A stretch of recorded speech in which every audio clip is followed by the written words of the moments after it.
Hi guys, okay, this is an update on the Spiller and Burr project. Now, I made a lot of changes, a lot of advancements, and I had to make a fundamental change here. When I initially planned to do this project, I was going to take you step by step through everything, but to be honest, you don't need to know every step, you just need to know what step to take. You don't need to sit there and watch 30 minutes while I sand a grip or 20 minutes while I draw file. That would be wasting your time. So I'm wanting to share with you how the project progresses and the things I have done to the gun, so you may want to do with your gun.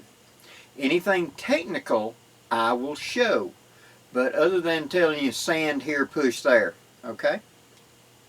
So let me adjust the camera and I'll go step by step and tell you what all I've done thus far to the Spiller and Burr. Okay, here's the Spiller and Burr at this stage. Now, I have shaped the frame. We'll start with the frame. I took the frame and I removed all the rough casting. You saw that in the earlier video when I took my file and I draw filed it, and then I sanded everywhere. This got rid of 90% of the casting stuff, and I don't care if it's still a little rough. That's fine with me. I'm making a gun for shooting, not for make it look like a factory. In fact, I'm going to antique it, so a little bit of rough works for me. I took the Dremel tool and I opened up the loading port right here. Now, the way it comes from the factory, it's a little tight. It's fine for round ball, but it won't load anything bigger. Now this is a Kato Ojama, and it loads right in, at least when I'm not trying to do it backwards and left-handed. Loads right in and goes in and out of the loading port, no problem. And the Richmond bullet will also load just like that and go in and out of the loading port now. So that's taking care of that. The cylinder on a Spiller and Burr is smaller than that of the 51 Navy and will not have as high capacity. I really think you should consider the Spiller and Burr to be between like a pocket Navy or a 62 pocket Police in 36 caliber and then the full size 51 Navy. This is kind of in between the two in power rating because it just has a smaller capacity cylinder. How much is the capacity? When we get to the range, I'll quote that, but right now, just trust me, it's smaller capacity. So I've opened up this window to make it easier for loading. The next thing I've done, after fitting the trigger guard, making sure all of that, I fitted the grips. And you're, of course, you eagle eyes, going to say, Blackie, you got the grips crooked, they're ugly. No, they're not. I perfectly fit these to my hand, so one side is thicker, the other side is thinner, and it's like a wet mold fit to my hand. It's a perfect fit. That funny little divot right there is where my pinky locks over. There are no sharp edges anywhere, and so that's why I shaped that grip to fit my hand perfectly.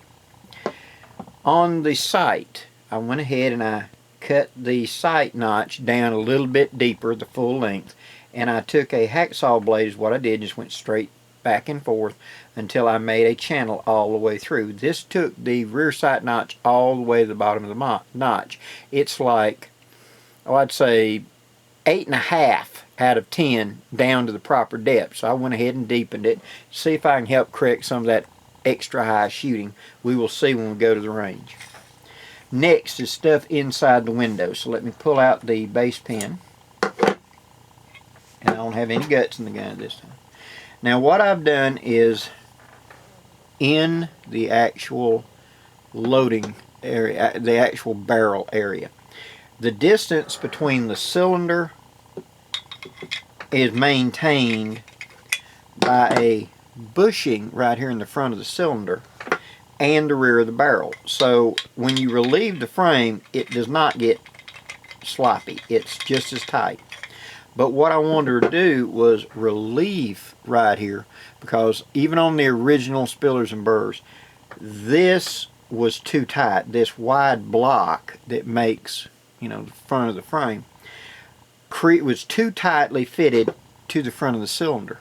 And upon firing, that fouling had to try to shoot out at 90 degrees either way, and it caked up between the front of the cylinder and the front of the face of the frame. Now this was a problem, and when you look at the Remingtons, you'll notice they've been cut away, and I showed that in my last video, to relieve and give room for that fouling to go somewhere. Otherwise, after one or two cylinders, it gets where you got to hand rotate the cylinder because there's so much fouling. Well, I've relieved that. I have beveled the frame this way into the edge of the steel. I have not cut into the barrel, but I have removed the brass to that at an angle, so this makes a much bigger opening. I've also, right here where the base pin goes, I have reduced that. So now, originally when you looked into the, put the barrel and, the cylinder into the frame, sorry guys, it's late at night and I'm tired, you couldn't see hardly any light right here between the two of them. It was a tiny gap all the way. Now it's the thickness of a dime all the way except at the barrel itself, and that will allow that fouling someplace to go instead of binding up the cylinder, and that's going to reduce friction a great deal. I have fit the grip, like I said, fit the trigger guard, and as you'll see, the side of the barrel, I have draw filed the barrel. That is simply taking the file, staying flat, and filing at an angle like this. In fact, let me grab the, because somebody's going to ask. I locked it into a vise. I put the file up there. I made sure that it was flat on the flat, not canted up or down. And I would draw, that's the reason they call it draw filing, like this, until I cut down the metal and removed the writing that was on both sides of the barrel. Now I'm not going to take the 2019 that's stamped in the bottom, and I'm not going to do the other barrel flats. You know, I'm not trying to make a fake or anything. I'm just trying to defarb it a little bit and make it a little more pleasing to me. So that's where we're at thus far. I have taken and made it where it's functionally easier to load. Functionally, it can handle better ammunition now. And I have reduced friction to where the cylinder will spin a whole lot freer than it was. Next, the lock pin. I have marked it in such a way so that you can tell when it's locked and when it's unlocked. I have polished the internal action of the sear and the hammer, and trust me, later on when I do a detailed breakdown of this gun, I will show you each one of those pieces and each step that I did. So you will get to see it. This is just an overview right now. The three factors to me that make the spiller and burr have to struggle a little bit with accuracy are: one, the muzzle isn't crowned. I mean, it is just chopped off flush, or mine was. It was a flush cut, and there was no chafering to the rifling or nothing. This is not conducive of good accuracy. Also, the end of the barrel was not 90 degrees square. So I have planed it 90 degrees square, and I have taken and created a bevel right there on the muzzle. Likewise, the forcing cone of the gun, you might as well say there isn't one. The way it came, it was just flush cut off in the back. Since the ball is trying to make the transition from the cylinder into the barrel, and it hits that hard sharp edge, it wants to tear the ball. This is not good for accuracy. We want it to be a smooth transition. Likewise, I've beveled the faces, the chambers of all of the chambers, so that they don't cut as much as they swodge in the ball, so they're not carving off big hunks of lead that aren't needed to be taken away. It's proven to me to make more accuracy. So, a quick rundown. I've created a grip that fits my hand. I've taken off any sharp edges to make it smooth and it's not going to bind. I've deepened the sight channel to make it more accurate and I can see it. Now, not on here right now, I've changed the face of the top of the hammer. Where I had spoke of earlier, the hammer stood up in the way and you could not see your sights all the way at the bottom of the notch because the hammer was in the way. I've bobbed the top of the hammer. You will see that in an upcoming video. I have crowned the muzzle. I have polished the forcing cone in the back. That is where we're at right now. Now, I'm going to clean this up, not go any further, lube it up, clean it up, get it together, and I'm taking it shooting because I want to see what my point of impact is now that I've changed all these pieces for accuracy. If I have to make some major adjustment, I want to do it now before I do my final finishing. So I've got the gun in shootable condition right now. I'm going to take it to the range, and I'll do some video of that you'll probably see Sunday, of me going to the range with it and seeing where she shoots now. She was shooting about 18 inches high and about 6 inches left when I first went and shot it. Now we'll see what she shoots now that it's easier to load the chamber. The chambers are not going to carve the lead up. They're not going to bind up. And I've got a forcing cone and a crown in it. That should improve accuracy somewhat. And I can see my sights now all the way to the bottom of the sight, which allows me to drop that front sight down deep into the frame and hopefully drop down some of that shooting extremely high. We shall see. But that's where we're at right now. So, now that I've got her in shooting condition, I've improved what should improve her accuracy. One other thing I forgot to mention. I polished the trigger. I polished the internal action parts to make them work smoothly together. I did not try to make a hair trigger. I just simply made it where it's not draggy and it's smooth and clean. I made sure that my safety notches in my cylinder work, the hammer fits solidly into them and therefore will be good safety at the range. I have worked every little component to see if I can improve it.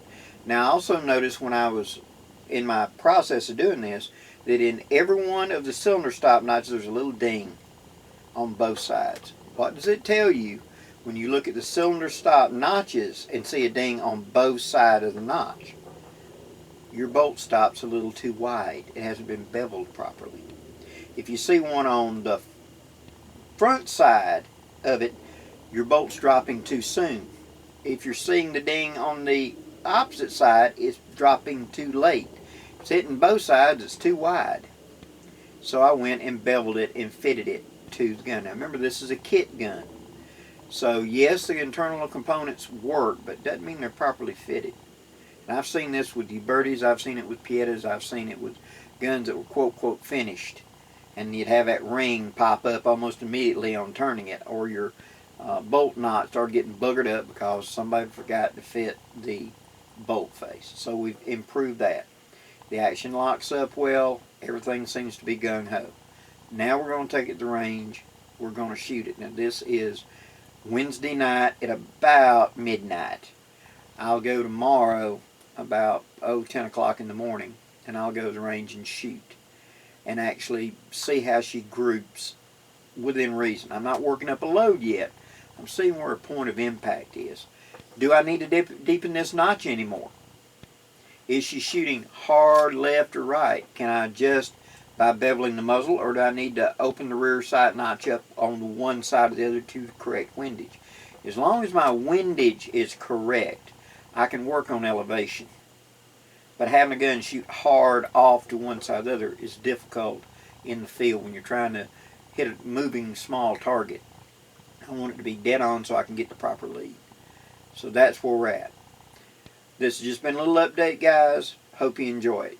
And like I said, when I do the detail breakdown, I'll go over each little point with you of how do you polish the trigger? How do you polish the hammer face? How did I fit the grip? How did I fit this? Why did I do that? I'll go over that step by step. It's more important for you to know what I did and why I did it than how I did it. I'll tell you how I did it. But it's kind of boring, guys, to sit there and watch me file something for 20 minutes trying to fit it. Because I shot probably an hour's worth of video tonight of me fitting and working on this. And when I went to look at it, it was boring as tears because I'm doing a job. That isn't good video for you.